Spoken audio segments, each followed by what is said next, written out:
But remember, most atheists are thoughtful, intelligent people. Corporate executive Ralph Muncaster was one such person. I was on the verge of becoming an atheist right before college, and I think in the back of my mind I kind of hoped that there might be a God, but all the evidence seemed to point to there not being a God. So I struggled with that issue. But after really thinking it through and rationalizing it in a logical way, the way an engineer would, I came to the conclusion that God did not exist. After getting his degree in engineering, Ralph launched a skyrocketing career in business by landing a highly sought-after position in brand management at Procter & Gamble. And by age 30, he held the top marketing and sales position at 7-Up. A man who clearly enjoys a challenge, Ralph made a game out of challenging people's belief in God. As long as it wouldn't hurt my business, professional career, or my family in any way, if we were in a situation and someone mentioned God or Jesus or the Bible, I made a game out of challenging them. And I would say, well, how do you know that's true? And I would ask him to defend his faith. And what I found is nobody knew how to defend their faith. It was so easy as an atheist to basically win arguments, and I thought it was kind of fun. But for atheist Ralph Muncaster, the fun was about to end. While on a business trip, Ralph met with a supplier who gave him a challenge that changed his life. And the supplier happened to be a, quote, Jesus freak, what I would call back then. And so he started talking about Jesus, and I started playing my game.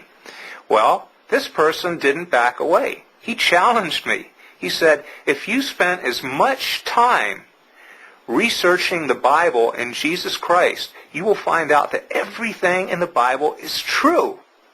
And I started laughing at him, and I said, no way.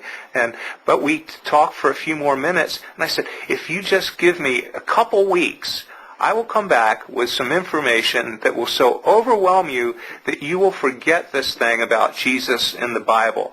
And what that did was lead me into a research program, an intensive research program that changed my life forever. So Ralph set out to disprove God. Not a man to waste time, he began by doing what he thought would be the easiest, discrediting the Bible. When I was a child, I remembered seeing all these maps of Palestine and all this, and none of it seemed to make sense because it didn't agree with anything that I was being taught in school. So I thought the first thing I'll do is prove that the history is incorrect. Well, when I started actually digging into it and going back in time in history, I found out it was absolutely correct. When his first attempts failed, Ralph Muncaster decided it was time to get serious.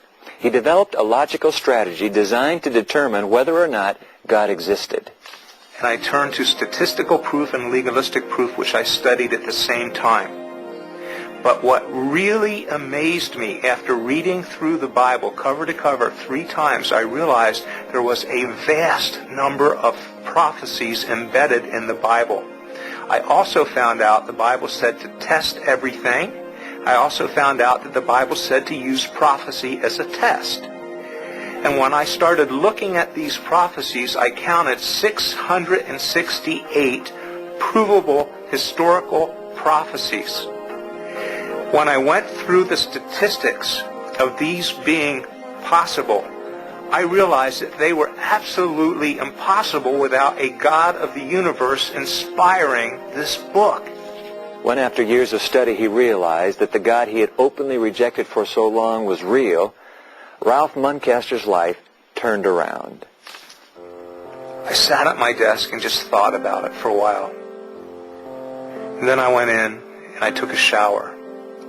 And when I was in the shower, all of a sudden, I did the equivalent of getting down on your knees. I just sat down in the shower and tears started streaming down my face, which of course you couldn't see because the water was streaming down my face too.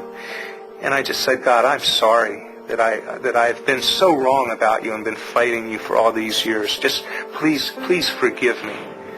At that time, what I felt was a tremendous release of guilt of some of the things I had done in the past, because after all, I'd read through the Bible a number of times, so I knew that that if I believed it, truly believed it, that I would be released from this guilt. And I felt a release from guilt.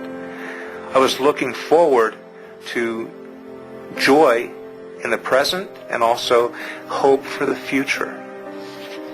After his conversion, Ralph Muncaster gave up his business career to write books and give lectures challenging other people to test for themselves the evidence for God.